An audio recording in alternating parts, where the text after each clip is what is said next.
Welcome to The Explainer. Today, we're diving into something totally transformative. We're pulling from the ancient wisdom of the Bodhicharyavatara. And here's the fun part, we're looking at it through a very modern lens. I want you to think of your spiritual or personal growth as this futuristic engine.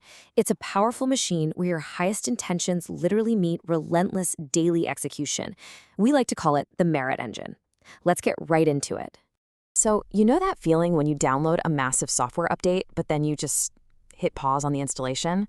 Yeah, we've all been there. It's this universal problem of system lag in our own lives.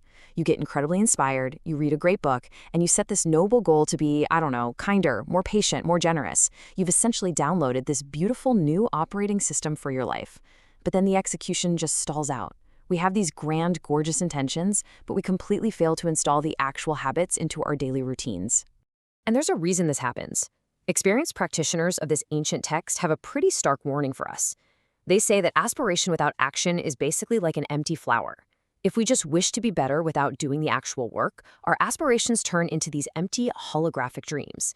I mean, sure, they're pretty to look at, but they have zero substance, zero real-world impact. They just become mere formalities. You know, like spiritual lip service that doesn't actually change a single thing. Okay, so let's break down the core difference here, especially if you're just starting to really map this out. Think of aspiration as your blueprint. It's the ignition, it's the spark that kicks off the whole process, the grand design of the building you want to construct. But action is the gears. Action is the continuous fuel, the physical turning of the mechanics that you absolutely need to generate real forward momentum. Because let's be honest, a blueprint alone won't keep the rain off your head, and turning the key in the ignition won't actually drive the car down the street. You literally need both.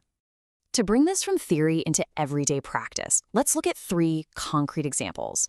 Let's say your blueprint is wishing to relieve suffering. Well, the gear you have to turn is physically feeding someone who's hungry, or actually making a donation. What if your aspiration is wanting to repay your family? The action is standing in the kitchen, cooking for them, or actively taking care of your parents. Or maybe you desire workplace harmony.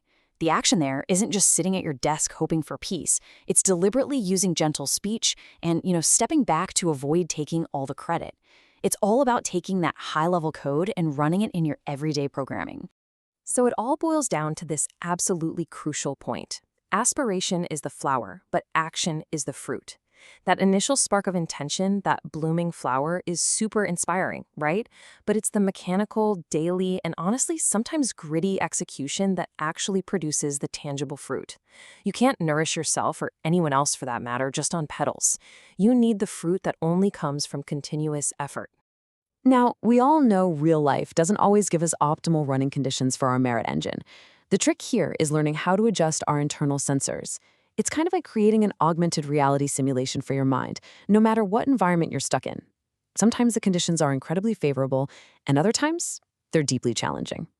To keep the engine humming along, we really have to calibrate our mindset to handle literally any system environment we encounter. And this is where a simple 2-step visualization exercise becomes a real game changer. First, when you hit a bug in the system, unfavorable circumstances or just absolute adversity, don't crash, don't shut down. Instead, visualize that difficulty as a fiery forge. It's there specifically to help you practice patience and burn away your own frustrations. You are literally transforming adversity into spiritual practice. Second step, when you're in favorable circumstances, when things are going great, visualize taking all that prosperity and returning the positive energy right back to others. Think of it as a distribution network that ensures your engine keeps running smoothly for everyone's benefit. But hey, every system is prone to a little laziness and withdrawal. To override that urge to just quit, we've got to run daily diagnostics. First up, recognize the glitches, the afflictions. When frustration pops up, counter it immediately with the action of patience. Second, recalibrate on error. When you feel yourself withdrawing, take a quick second to visualize rekindling that initial flame. Remind yourself why you downloaded the blueprint in the first place. And finally, run a diagnostic at night. Just ask yourself, did my actions today actually match the noble intentions I woke up with this morning? The absolute best part about all of this? You do not need a massive system overhaul to make it work. Implementing compassion really just requires these tiny, daily micro-operations. Seriously, try this. Generate just one compassionate thought the second you wake up. Offer one simple, genuine smile to someone in your house. Speak just one sentence of gentle, soothing speech to a coworker. Perform one tiny act of selflessness, no matter how minor. These microactions are the exact lubricant that keeps the heavy gears of your merit engine turning effortlessly. And when we successfully combine that beautiful blueprint of aspiration with the relentless, everyday gears of action, we hit what's known as the infinite merit loop. This is a continuous, totally inexhaustible generation of positive energy. It's so profound because it takes ordinary, mundane daily life, stuff like washing the dishes, sitting in bumper-to-bumper traffic, talking to coworkers, and transforms it into a powerful, non-stop support system for your spiritual practice. Your life and your practice just merge into one seamless loop. So, as we wrap up this explainer, I want to leave you with one vital question.